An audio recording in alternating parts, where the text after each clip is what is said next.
Como tú quieres viajar. Dos tremendas figuras de sus partidos políticos nos acompañan hoy en el estudio de Despierta para debatir un tema central, la Ley de Seguridad Interior que está discutiendo el Congreso.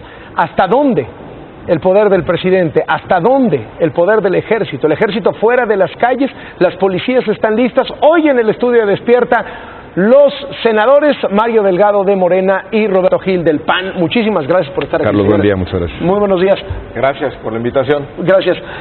Mario Delgado, a ver, ha tenido muchas objeciones a la Ley de Seguridad Interior. La primera de ellas tiene que ver con las facultades, el poder del presidente. ¿Es un cheque en blanco al presidente? Bueno, se le dan facultades desmedidas al presidente en el uso de las Fuerzas Armadas al inventar un concepto ahora, definir más bien, de manera muy rara el concepto de seguridad interior. Pero a ver, lo que se busca en el fondo es legalizar una situación que empezó hace 10 años con la declaratoria del presidente Calderón de la guerra contra la delincuencia. Sacó el ejército a las calles, está en las calles, y lo que se busca ahora es cómo legalizamos esa situación, en lugar de ir a la pregunta fundamental, ¿qué es lo que le interesa a la gente? ¿Cómo garantizamos la seguridad de la ciudadanía? No hay una sola crítica a lo que ha ocurrido en estos 10 años y es un desastre. Vámonos parte por parte, Roberto Gil. Primero, el poder del presidente. ¿Se le están dando facultades desmedidas al presidente en temas de seguridad pública para sacar al ejército a la calle cuando le dé la gana? La historia es un poco más compleja, Carlos. A ver, la facultad de disponer de las Fuerzas Armadas para tareas de seguridad interior está en la Constitución. Lleva esa cláusula 2 siglos, ha estado en nuestros textos constitucionales desde tiempos inmemoriales. Este asunto lo venimos discutiendo desde 1996, casi 20 años, de una discusión en todos los espacios públicos, en la Corte, en la relación entre la Federación y los Estados, en el Congreso y por supuesto también en los espacios de opinión. Desde 1996 se ha habilitado la participación de las Fuerzas Armadas en tareas de seguridad interior en auxilio o colaboración con los órdenes de gobierno y las instituciones civiles, precisamente para enfrentar un fenómeno que ha ido creciendo a lo largo del tiempo, que es el crimen organizado. La Corte en 96, en 2004 se reformó la Constitución para crear un concepto de seguridad nacional que incorpora 2 dimensiones, seguridad interior y defensa exterior. En 2012, cuando ya éramos legisladores, senadores, reformamos la Ley Orgánica de la Armada de México para darle atribuciones a la Armada de Policía Marítima regulando seguridad interior. Es decir, no estamos inventando un concepto, simplemente estamos regulando una función que hoy es absolutamente discrecional. Hoy el presidente no tiene ninguna restricción en cuanto a los objetivos, las circunstancias, las temporalidades para disponer de las Fuerzas Armadas en auxilio o colaboración. ¿Están acotando el poder del presidente? Por supuesto, estamos estableciendo cuándo se puede y cuándo no se puede. Sobre esto. Bueno, ahí está el concepto de seguridad pública, que ahí estrictamente el artículo 21 constitucional dice que será a cargo de autoridades civiles. Efectivamente puede participar el ejército, como dice el 89 constitucional, en tareas de seguridad interior. Pero ¿qué están haciendo con estas iniciativas de ley? Hacer una definición de seguridad interior muy amplia, donde de facto están ampliando facultades para el presidente de la República, pero también en lo que puede hacer. Pero lo que dice el senador es que es justo lo contrario, que ahorita las tiene libres y se las están acotando. No, lo que está en la Constitución, el 21, por ejemplo, se ha cuestionado la constitucionalidad de la iniciativa del senador Roberto Gil, del senador Camacho, a partir de lo que dice el 21 constitucional, a partir del 89 constitucional. Pero el fondo, Carlos, ¿qué es lo que se quiere? Legalizar una situación que ya está. Que se quede el ejército en las calles. Sí, y sin preguntarnos si eso ha dado resultado. Vamos entonces a eso. ¿Es una iniciativa para dejar al ejército en las calles? Por supuesto que no, y no puede ser así bajo la simple y sencilla razón de que la ley establece plazos fatales para la presencia de las Fuerzas Armadas. En Tamaulipas llevan 10 años, Carlos. En Veracruz llevan 8 años. En algunas entidades del país han sustituido a las instituciones civiles haciendo tareas que le corresponden fundamentalmente a las instituciones civiles de policía. Déjame darte un dato muy importante.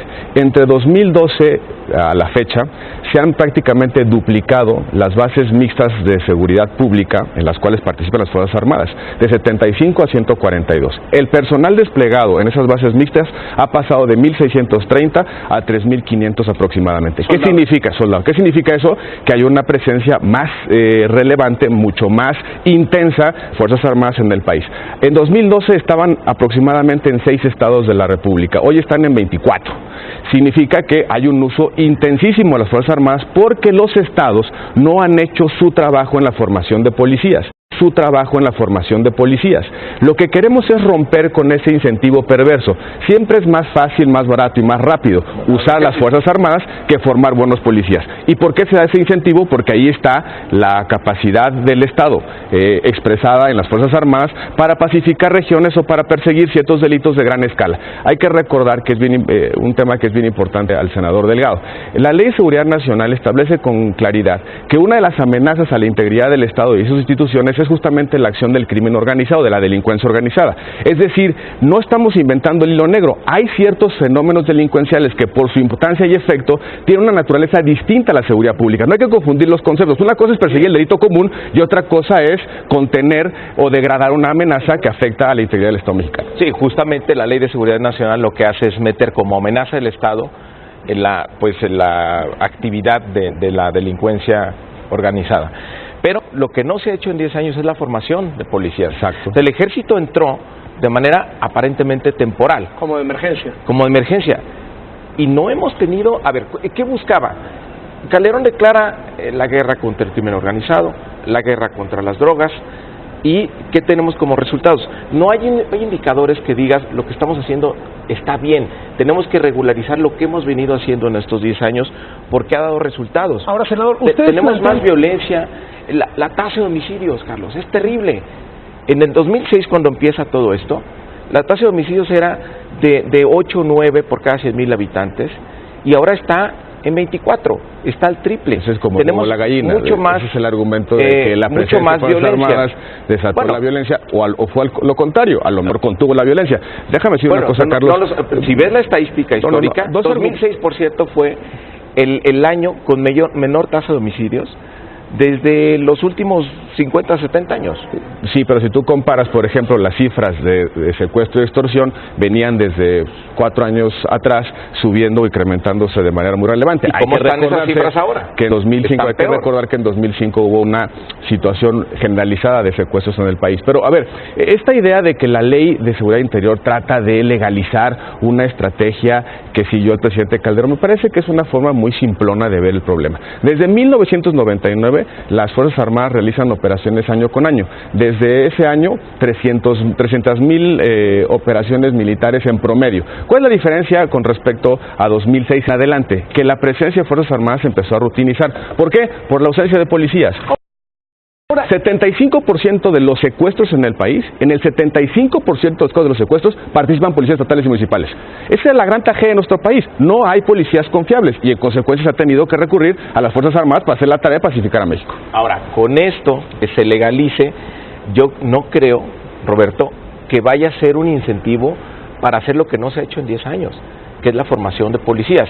El senador dice, a ver, es que va a haber una evaluación semestral y entonces ahí se va a decir por qué no se han hecho las policías, entonces van a tener que dar la cara a los gobernadores y los responsables de hacer las policías. Yo no creo que esto vaya a funcionar, porque es mucho más complejo. Entonces dejemos las cosas como están y dejemos que discrecionalmente las Fuerzas Armadas estén por todo el país y que los gobernadores se echen a la hamaca en razón de que no tienen ningún incentivo para formar policías. Es fácil decir eso, pero a ver, Roberto, ¿por qué durante la administración de Calderón no se avanzó en esto? La administración, ¿por qué no se avanzó? ¿Y por qué no se ha avanzado tampoco en esta administración? Mario, como tú dices, es más difícil hacer las policías. Mario, lo más fácil es mandar al ejército. Pero bueno, vamos al fondo de eso. ¿Cómo resolvemos eso? El presidente Calderón recibió la Policía Federal con 9,000 elementos y la entregó con 38,000. Hoy hay 900 policías federales más que al cierre de la administración pasada. Ahí hay una apuesta muy clara por la construcción de instituciones civiles. La Policía Federal, que por cierto tenía mejor sueldo, mejores prestaciones y mejor preparación. Pero voy a poner ejemplo de Tamaulipas. En Tamaulipas, durante 10 años de intervención federal, la Federación se ha hecho cargo de la situación en Tamaulipas. Hay aproximadamente 3,000 policías en todo Tamaulipas, para 3,5 millones de habitantes.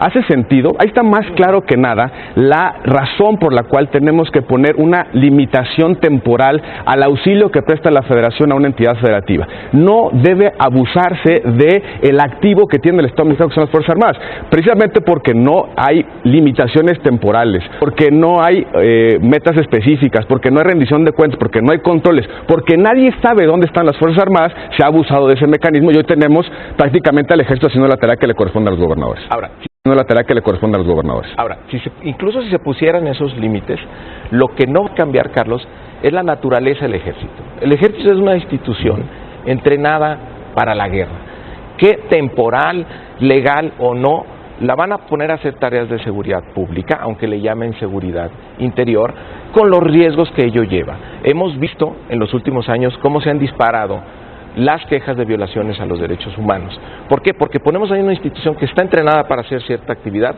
a hacer otra.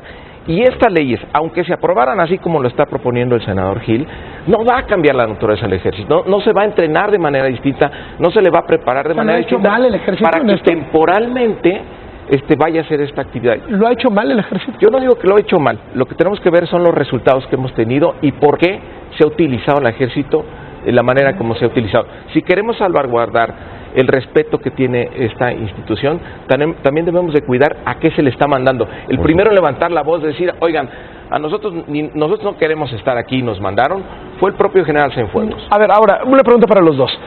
¿Ustedes plantean que el ejército se regrese a sus cuarteles? La ley de seguridad interior es una ley de salida porque es una ley de entrada. Bueno, de salida más o menos, porque se dice cada 6 meses por se evalúa y se puede prorrogar. ¿Pero cuál es la posición? Se puede prorrogar. Bueno, no sé qué iniciativa leíste.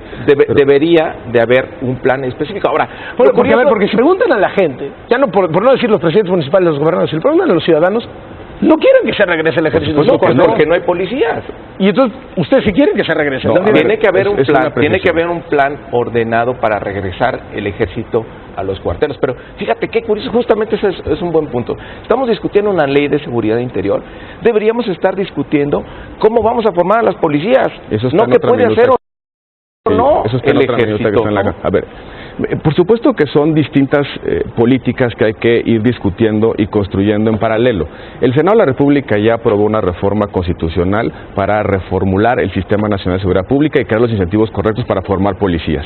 Por el otro lado, también hemos empezado a discutir el tema de la Ley de Seguridad Interior. ¿De qué se trata la Ley de Seguridad Interior? Es definir en qué circunstancias la Federación entra a ayudar a una entidad federativa a reconstruir sus instituciones. Y ese auxilio debe tener dos razones fundamentalmente. Darle espacio y tiempo al orden local para formar sus propias instituciones y hacerse cargo de su responsabilidad. Por supuesto que no es sensato, razonable ni responsable decretar de un día para otro que las Fuerzas Armadas se regresen a los cuarteles. Lo ha dicho la Comisión Nacional de Derechos Humanos.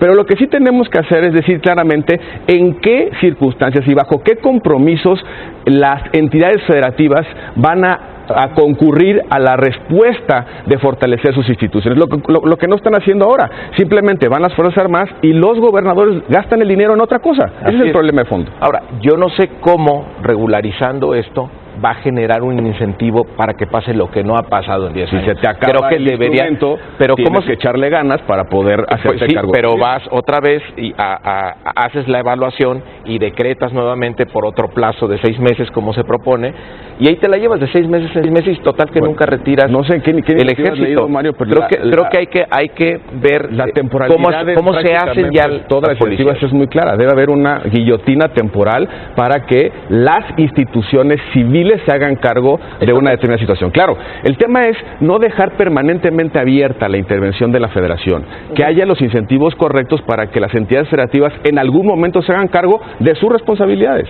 Oye, yo les agradezco muchísimo. Por último, Carlos, creo que no resuelve esto el tema fundamental. A la gente le preocupa su seguridad.